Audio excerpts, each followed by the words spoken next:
할렐루야. 오늘 조금 날씨가 추웠는데요.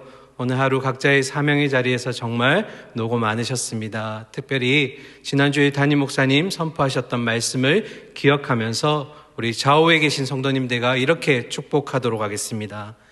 엘리야처럼 말씀의 불로 살고 순종의 불로 가면서 믿음의 불씨를 남기고 가는 사람이 됩시다. 엘리야처럼 말씀의 불로 살고 순종의 불로 가면서 믿음의 불씨를 남기고 가는 사람이 됩시다. 아멘. 조금 길어서 옆을 쳐다보실 수가 없었죠. 네. 특별히 말씀을 통해서 우리의 마음이 계속 뜨거워지길 원합니다. 그런 의미에서 상반기부터 시작되는 양육훈련에 한 과목씩 꼭 신청하셔서 들으시기를 부탁드립니다. 아멘. 아멘. 네. 오늘은 성경인물 인색 수업 시리즈 두 번째 시간입니다. 가인이라는 인물을 우리가 살펴볼 텐데요. 오늘 먼저 본문 1절 말씀 읽으면서 오늘 말씀 속으로 함께 들어가 보겠습니다. 함께 읽겠습니다. 아담이 그 아내 하와와 동침하매 하와가 잉태하여 가인을 낳고 이르되 내가 여호와로 말미암아 득남하였다 하니라. 아멘. 가인의 이름의 뜻은 획득 또는 얻음입니다. 그런데 영어의 뜻은 조금 다릅니다. 영어로 가인은 살인자라는 뜻이 있고요. 창세기 4장 15절에 보시면 가인의 표라는 단어가 나오는데요. 씻지 못할 오명이라는 뜻입니다. 또한 형제 사이에서 일어나는 질투심 또는 경쟁 관계를 우리는 가인 컴플렉스라고 부릅니다. 그래서 영어를 통해 뜻을 살펴보게 되면 성경에 기록된 가인의 삶의 내용을 바탕으로 뜻이 정해졌다는 것을 알 수가 있습니다. 특별히 우리가 읽었던 1절에는 하나님의 은혜가 또한 가득 차 있는데요. 먼저 하와가 아들을 낳았다라는 이 기록에 보시면 히브리어로 아들은 벤 또는 예레드라는 단어를 씁니다.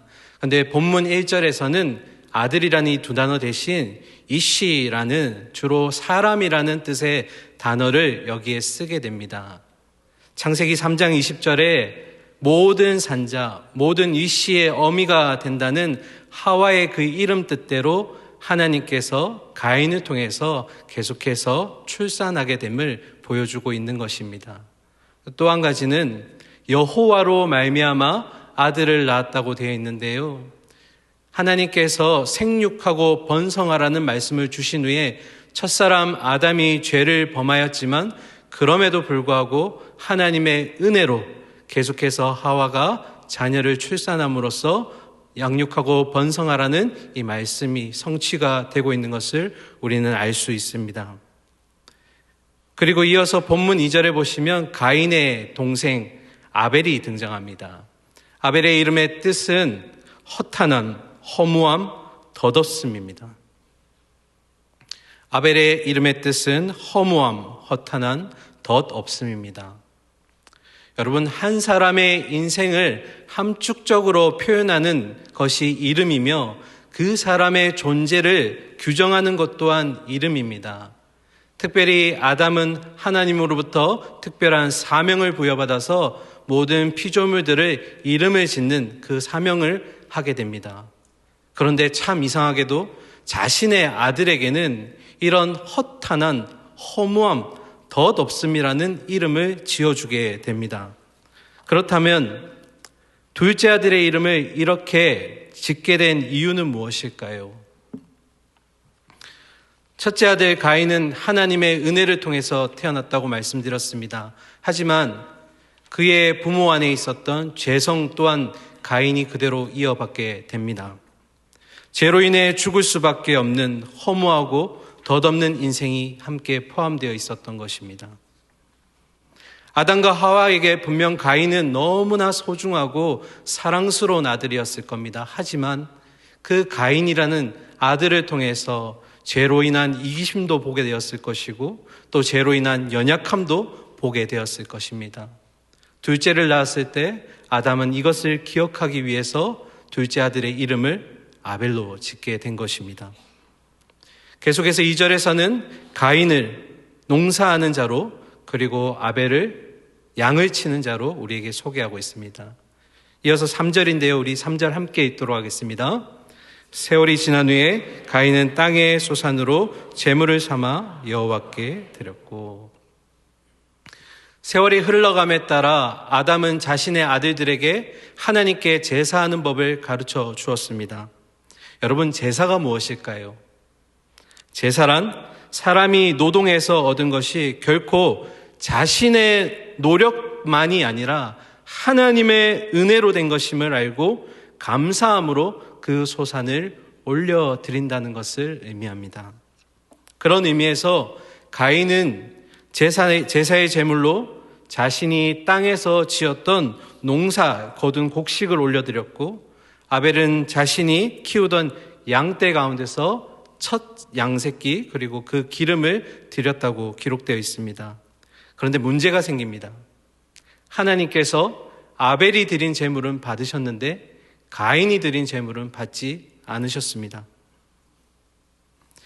하나님이 어떤 방법으로 이 제물들을 받으셨는지는 알 수가 없지만 가인과 아벨은 자신이 드렸던 제물에 대해서 하나님께서 받으셨음의 유무를 명확하게 알 수 있었을 것입니다.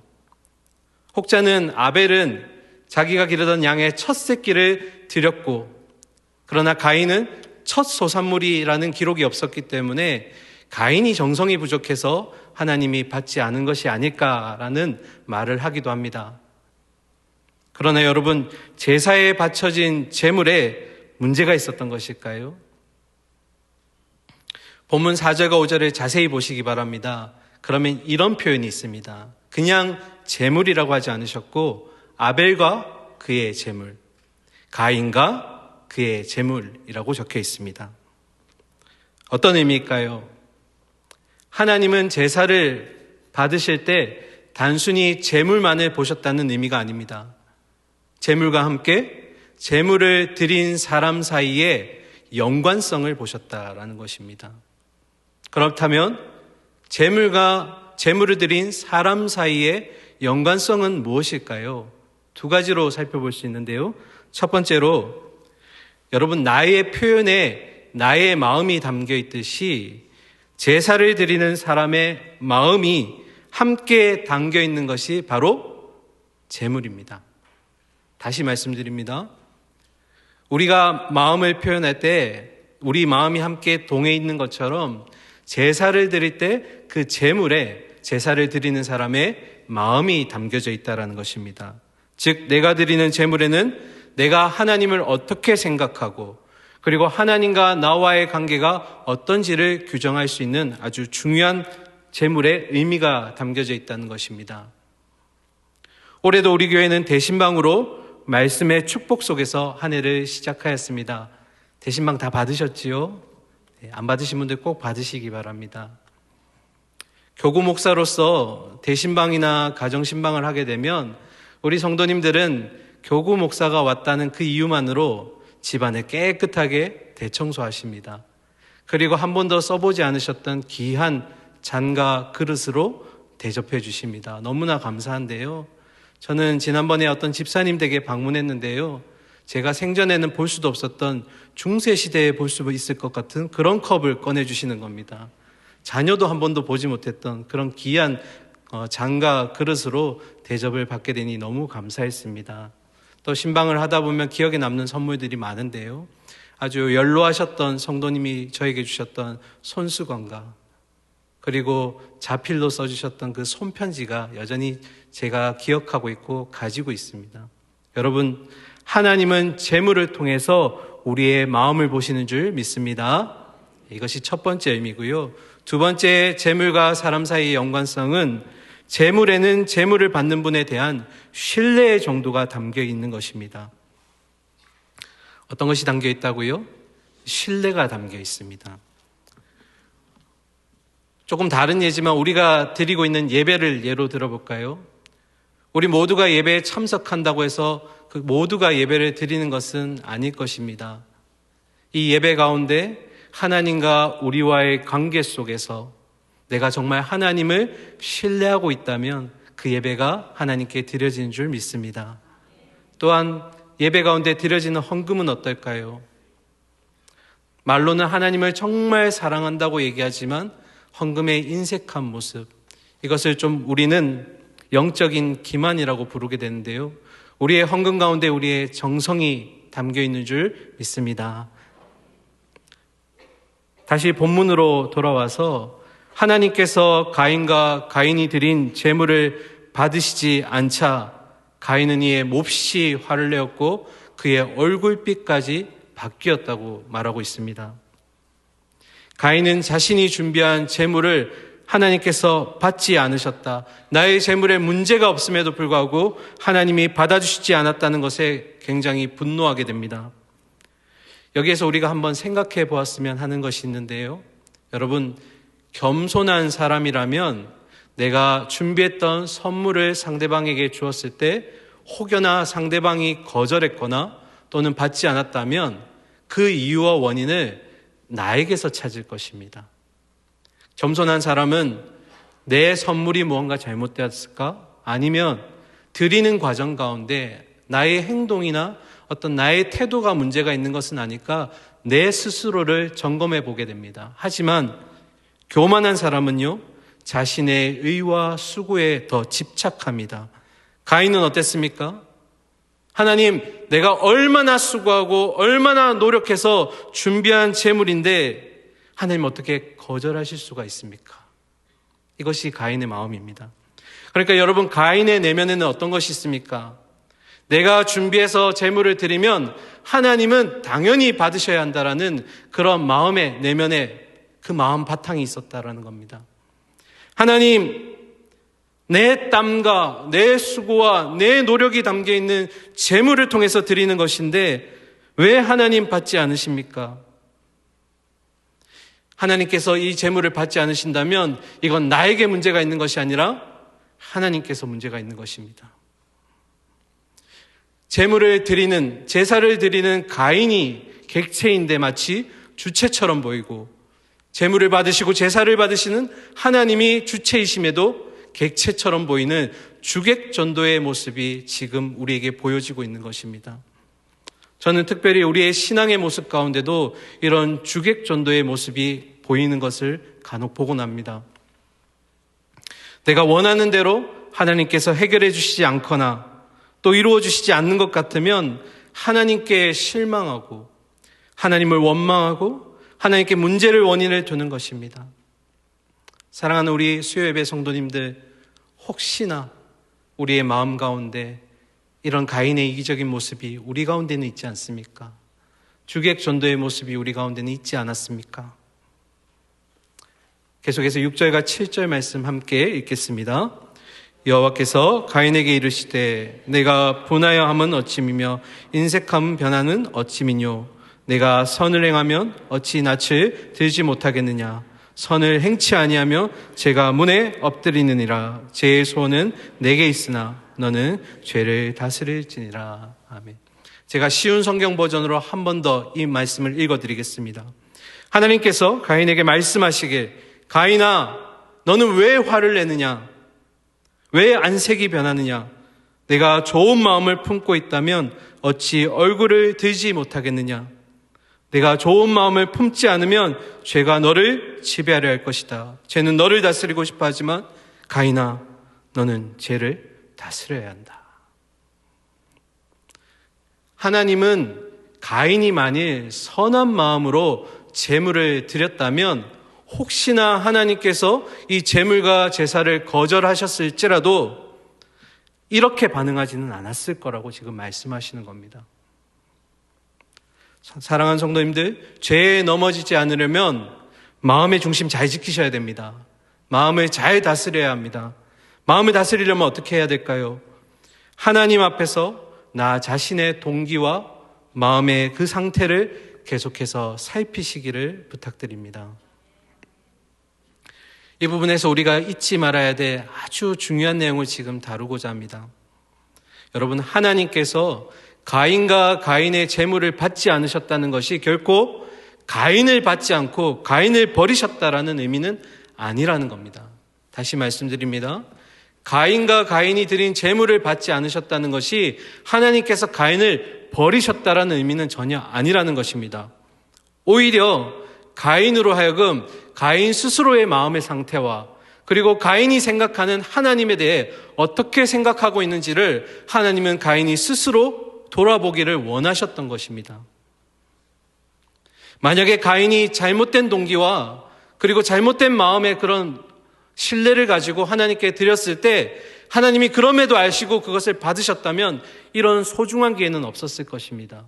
하나님이 기회를 주셨기 때문에 가인은 자신의 마음을 돌아볼 기회가 생겼습니다.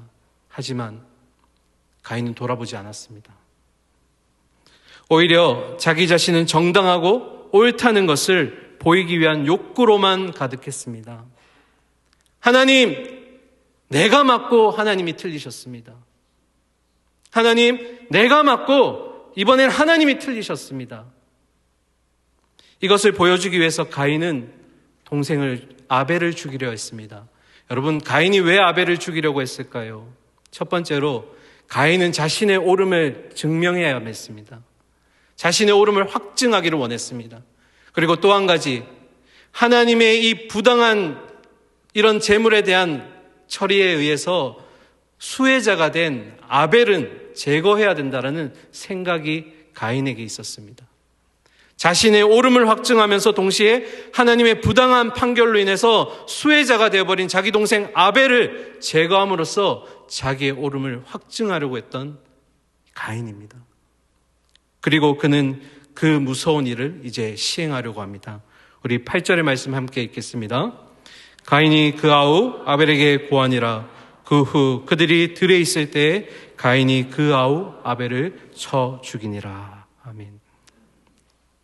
가인이 아우 아벨에게 말합니다. 아벨아, 함께 들로 나가자. 그리고 그들이 들에 있을 때 하나뿐인 동생 아벨을 쳐서 죽이게 되는 가인입니다.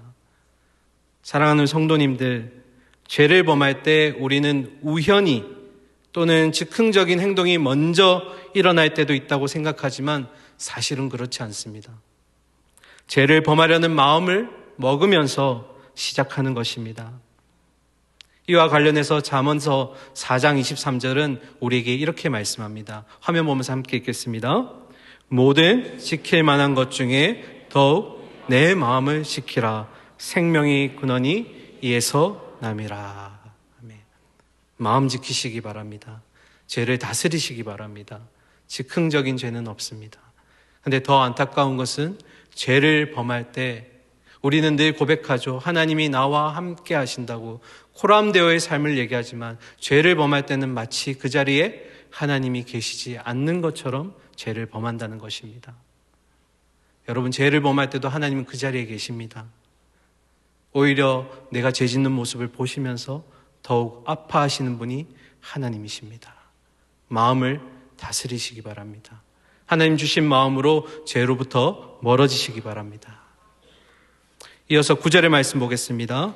여호와께서 가인에게 이르시되 내 아우 아벨이 어디 있느냐? 그가 가로되 내가 알지 못하나이다. 내가 내 아우를 지키는 자니까. 하나님은 아셨습니다. 아벨이 자신의 형에게 죽임당했다는 것을 아시면서도 가인에게 아벨이 어디 있냐고 물으셨습니다. 그러자 가인이 당당하게 이렇게 얘기합니다. 모릅니다. 제가 제 아우를 지키는 사람입니까? 여러분, 이 가인의 대답에 가인의 죄성과 그리고 이기적인 모습과 완고한 교만한 모습이 함께 들어가 있는 것을 우리는 보게 됩니다. 이 대답은 이런 말입니다. 하나님, 나는 양을 지키는 자도 아니고 그 양을 지키는 목자인 아벨을 지키는 자도 아닙니다. 양을 지키고 목자를 지키는 분은 내가 아니라 하나님 아니십니까? 내가 아닙니다. 아벨을 지켜야 되는 분은 하나님 아니십니까? 자신의 죄의 책임을 전가하는 모습을 보게 됩니다. 저는 이 장면을 보면서 한 사람이 또 떠올랐는데요. 하나님이 먹지 말라고 하셨던 그 선악과를 먹은 뒤에 하나님이 왜 먹었냐고 말씀하실 때 나와의 돕는 배필, 그가 나를 유혹해서 먹게 되었다고 죄를 전가시켰던 아담의 모습이 기억났습니다. 그러면서 죄 전가하는 모습도 부전자전이구나. 아담도 가인도 똑같구나. 그런데 이 두 사람의 모습을 보면서 제가 떠올랐습니다. 사람은 습관적으로 자신의 책임을 하나님께로 돌리거나 다른 사람, 환경 때문이라고 핑계댑니다. 죄성으로 가득한 가인의 이러한 모습이 오늘 제 마음에 저에게도 있다는 사실을 알게 되면서 참 나도 연약하구나, 이기적이구나 하는 모습을 또 한 번 느끼게 되었습니다. 여러분은 어떠십니까? 결국 가인은 자신의 행한 그 처참한 행위로 인해서 참혹한 결과를 떠나야만 했습니다. 그런데 이제부터 10절과 12절까지 말씀을 보실 텐데요. 마치 재판에서 재판장이 피고에게 자신의 죄목과 형벌을 선고하고 집행하는 모습처럼 이 말씀이 기록되어져 있습니다. 먼저 10절의 말씀을 함께 보실까요? 같이 읽겠습니다. 시작. 가라사대 네가 무엇을 하였느냐? 내 아우의 핏소리가 땅에서부터 내게 호소하느니라. 재판장이신 하나님께서 피고 가인에게 이렇게 제목을 말씀하셨습니다. 가인아, 내가 무슨 일을 했는지 말해주겠다. 너의 동생의 쏟아진 피가 가인 너가 살인했다는 것을 내게 고발하고 있다.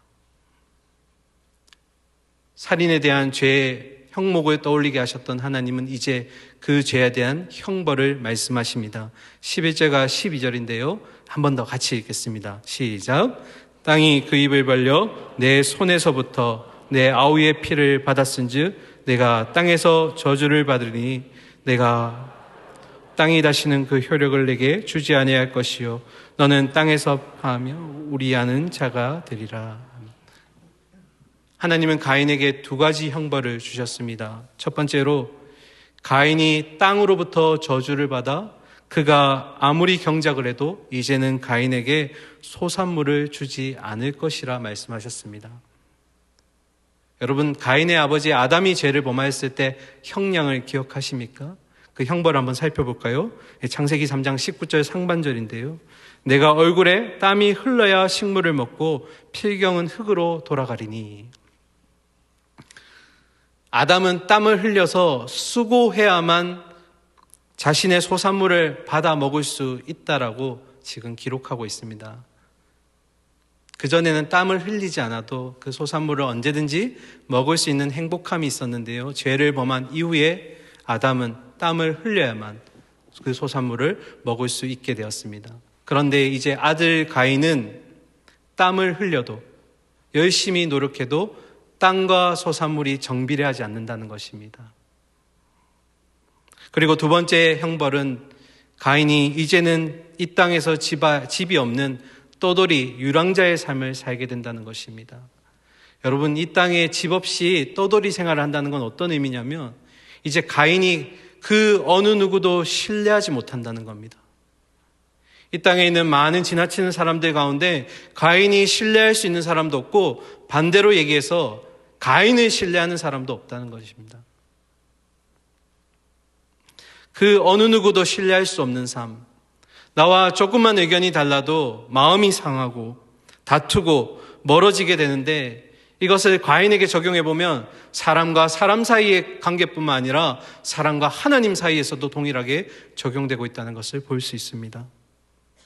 하나님께서 자신의 생각과 의도대로 행동해 주시지 않으면, 응답해 주시지 않으면 하나님께 원망하고 실망하고 의심하고 하나님으로부터 멀어지려고 하는 모습인 것입니다. 사랑하는 성도님들, 말씀을 쭉 보셨는데요. 가인은 계속해서 나는 맞고 하나님이 틀리다고 얘기하고 있습니다. 자신의 옳음을 증명하기 위해서 하나뿐인 아우 아벨을 죽였습니다. 여기에서 우리는 꼭 기억해야 될 것이 있습니다. 우리가 함께 결단하는 마음으로 저를 따라해 주셨으면 좋겠습니다. 함께 할까요? 하나님이 항상 옳으십니다. 한 번 더 하겠습니다. 하나님이 항상 옳으십니다. 사랑하는 성도님들, 내가 옳다고 생각될 때도 있습니다. 그리고 내 앞에 주어진 문제들이 이해가 되지 않고 상황이 해석되어지지 않을 때도 있습니다. 그러나 우리에게 중요한 건 뭡니까? 이해되지 않는 상황, 이해되지 않는 문제가 중요한 것이 아니라 그 뒤에 계시는 내가 아버지라고 부르고 목자라고 부르는 그 하나님이 항상 오르시기 때문에 나를 그 오름의 자리로 이끌고 가실 거라는 신뢰가 우리 안에 있으면 된다는 것입니다. 하나님께 순복하시기 바랍니다. 하나님의 그 인내하심으로 하나님의 응답을 기다리시기 바랍니다. 내가 사랑하는 그 목자, 나의 길을 인도하시는 그 하나님이 항상 오르십니다. 그렇게 지금 이해되지 않는 문제가 있을지라도 그 하나님께 의탁하시고 순복하시고 기다리시기 바랍니다. 그러면 하나님께서 반드시 기쁨의 자리로 여러분을 인도하실 줄 믿습니다. 여러분, 놀랍게도 이것이 아벨이 드린 제사의 모습이었습니다. 이 아벨이 드린 제사의 모습의 결과에 대해서 우리는 히브리서 기자를 통해서 우리는 답을 알 수가 있습니다. 히브리서 11장 4절의 말씀 마지막인데 함께 읽겠습니다. 시작. 믿음으로 아벨은 가인보다 더 나은 제사를 하나님께 드림으로 의로운 자라 하시는 증거를 얻었으니 하나님이 그 예물에 대하여 증언하심이라. 그가 죽었으나 그 믿음으로써 지금도 말하니라. 아멘. 아벨은 형 가인의 질투로 인해서, 교만으로 인해서 허무하게 인생을 마감하게 됩니다. 그러나 허무하게 죽은 것 같아 보였고 성경의 그 많은 내용 중 몇 줄밖에 차지하지 못했던 그 아벨의 기록 가운데 여러분, 놀랍게도 중요한 것은 그는 영원한 믿음의 조상이 되었습니다. 그리고 또 한 가지, 영원한 생명의 안식처에서 영생의 그 기쁨을 누리는 부요한 자가 되었습니다. 그리고 아벨의 짧은 기록은 수천 년이 지난 지금 우리에게까지 그 믿음이 증거되고 있습니다. 그러나 가인은요, 여전히 살인자라는 이름으로 지금 우리에게 남겨져 있습니다. 여러분, 100세 시대를 살아가는 지금 우리이지만 하나님의 영원의 관점에서 우리는 얼마나 오래 살 것인가가 중요한 것이 아니라 어떻게 살아갈 것인가가 중요한 줄 압니다. 얼마나 좀 오래 사는 것도 중요하겠지만 더 중요한 건 뭡니까? 어떻게 살아갈 것인가? 어떻게 주님의 기쁨이 될 것인가? 어떻게 하나님께 영광 돌리며 살아갈 것인가? 우리에게 이런 질문에 대한 답이 있기를 소망합니다. 사랑하는 성도님들, 말씀을 마무리할 텐데요. 아담의 타락 이후에 하나님과의 관계가 우리는 철저하게 단절되었습니다. 가인의 그 행동처럼 우리는 죽이는 자의 삶을 살아올 수밖에 없었고 허무한 죽음을 맞이할 수밖에 없었던 우리입니다. 그런데 너무나 놀랍게도 감사하게도 하나님은 하나뿐인 아들 예수 그리스도를 우리에게 주셨고 그분의 십자가에서 죽으심이 끊어졌던 하나님과 우리와의 관계를 연결시켜 주셨고 우리 죽을 수밖에 없었던 우리를 살려주셨습니다. 그분의 죽으심은 허무한 죽음 같이 보였지만 그러나 가장 고귀한 죽음이셨고 그 죽음으로 인해서 저와 여러분이 살게 된 줄 믿습니다. 그분의 죽으심으로 말미암아 우리는 살게 되었고 우리는 갚을 수 없는 하나님의 은혜와 사랑의 빚진 자의 삶을 지금 살고 있습니다. 사랑하는 성도님들 부탁드립니다. 이제 내가 그 자리에 설 때입니다. 누구의 자리입니까? 바로 예수님의 자리에 서셔야 됩니다. 내가 남을 죽이는 자가 아니라 내가 죽는 자로서의 삶을 이제 사셔야 합니다. 가인과 같이 나의 옳음을 증명하기 위해서 다른 사람을 눈빛으로, 생각으로, 말로, 행동으로 죽이는 것이 아니라 다른 사람을 위해서, 남을 위해서 예수님이 그러셨던 것처럼 이제 우리는 죽는 자의 삶을 살아야 될 줄 믿습니다.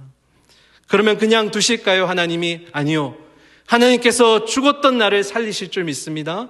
하나님이 나를 일으켜 주실 줄 믿습니다. 때로는 남을 통해서 희생하는 것 같고 어려움을 겪는 것 같은 우리의 모습일지 모르지만 남을 죽이는 자가 아니라 예수님이 그러셨던 것처럼 내가 죽어서 내가 죽음으로써 그 하나님의 기쁨이 되고 하나님이 나를 살리시는 그 은혜가 우리 가운데 있기를 소망합니다.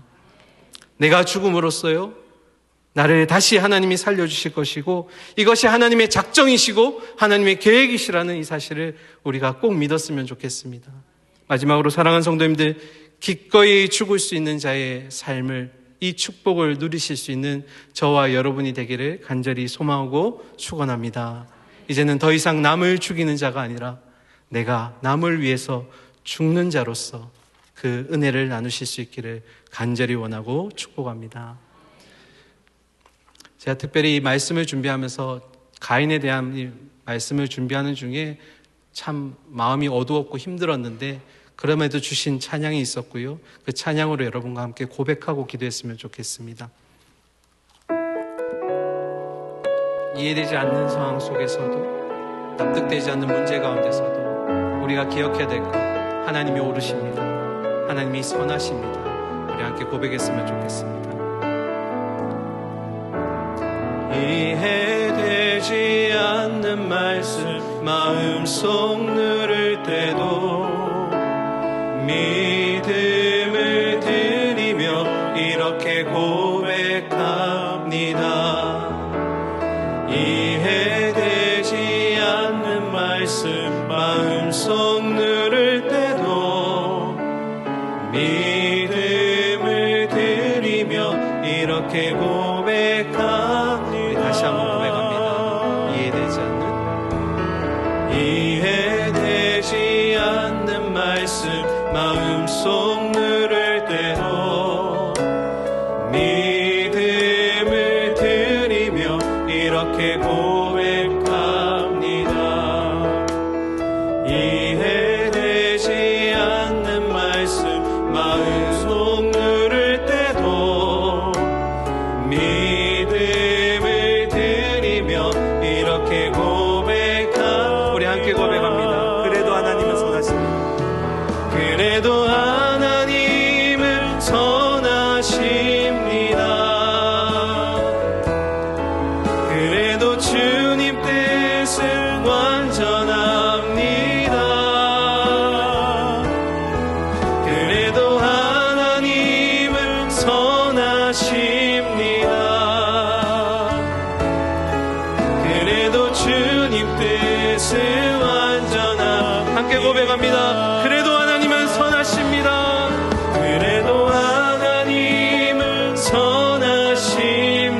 우리는 그 주님을 믿고 살아갑니다. 그래도 주님 뜻은 완전합니다. 그래도 하나님은 선하십니다. 아멘. 그래도 주님 뜻은 우리 가슴에 손을 모고 마지막으로 고백합니다. 그래도 하나님은 선하십니다. 그래도 하나님은 선하십니다. 그래도 하나님 주님 뜻은 완전합니다. 그래도 주님 뜻은 완전합니다. 그래도 하나님은 선하십니다. 그래도 주님 뜻은 완전합니다. 우리 함께 기도 제목을 읽으신 후에 우리 같은 마음으로 함께 기도했으면 좋겠습니다. 우리 함께 기도 제목 읽겠습니다. 하나님이 항상 오르십니다. 가인과 같이 나의 오름을 증명하기 위해 생각으로, 눈빛으로, 말로, 행동으로 남을 죽이는 자의 삶이 아닌 예수님의 자리에 서서 나 자신을 남을 위해 죽는 자로 살겠습니다. 내가 옳다고 생각되거나 이해되지 않는 상황에 있을지라도 하나님이 항상 오르심을 신뢰함으로 하나님께 순복하며 인내하겠습니다. 그러면 하나님께서 나를 살리실 것이며 나를 일으켜 세워주실 것입니다. 내가 죽음으로 나를 다시 살리는 것이 하나님의 계획이심을 믿고 기꺼이 죽을 수 있는 제가 되게 하여 주시옵소서. 우리 이러한 기도 제목 가지고 주여 한번 부르짖고 함께 간절한 마음으로 기도하며 나아가겠습니다. 주여, 하나님 아버지, 이해되지 않는 상황과 어려움 속에서도 하나님 나의 오름을 증명하기보다 하나님이 오르십니다. 그럼에도 하나님이 오르십니다. 이런 고백을 가지고 하나님 눈빛으로, 말로, 행동으로 남을 죽이는 그런 삶이 아니라 예수님 하나님의 자리에서 나 자신을 남을 위해 죽는 자로 사는 우리가 되겠습니다. 제가 되겠습니다. 내가 옳다고 생각되거나 이해되지 않는 상황이 있을지라도 하나님의 항상 오르심을 신뢰함으로 하나님께 순복하며 인내하겠습니다. 하나님, 그러면 나를 살려주실 것입니다. 하나님, 나를 일으켜 세워주실 것입니다. 그러므로 하나님, 내가 죽음으로 나를 다시 살리시는 그 하나님의 계획을 믿고 기꺼이 죽음의 자리를 감당할 수 있는, 헌신의 자리, 희생의 자리를 감당할 수 있는 내가 되게 하여 주시옵소서. 사랑과 공의 하나님 아버지, 하나님이 항상 옳습니다. 하나님이 항상 선하십니다. 가인과 같이 나의 옳음을 증명하기 위해서 다른 사람을 생각으로, 눈빛으로, 말로, 행동으로 죽이는 자의 삶이 아니라 예수님이 그러하셨던 것처럼 예수님의 그 자리에 서서 이제는 나 자신을 남을 위해 죽는 자로서 살기를 소망합니다. 내가 옳다고 생각되거나 이해되지 않는 상황이 있을지라도 하나님 한 분 항상 오르심을 신뢰함으로 순복하며 인내하겠습니다. 그러면 죽었던 나를 하나님께서 살려주실 것을 믿습니다. 회복시켜 주실 것을 믿습니다. 내가 죽음으로 나를 다시 살리시는 그것이 하나님의 계획임을 믿고 기꺼이 죽을 수 있는 우리 모두가 되게 하여 주시옵소서. 이럴 때 우리 모두에게 하나님이 축복이 임하실 줄 믿고 감사합니다. 살아계신 예수 그리스도의 이름으로 기도드리옵나이다. 아멘.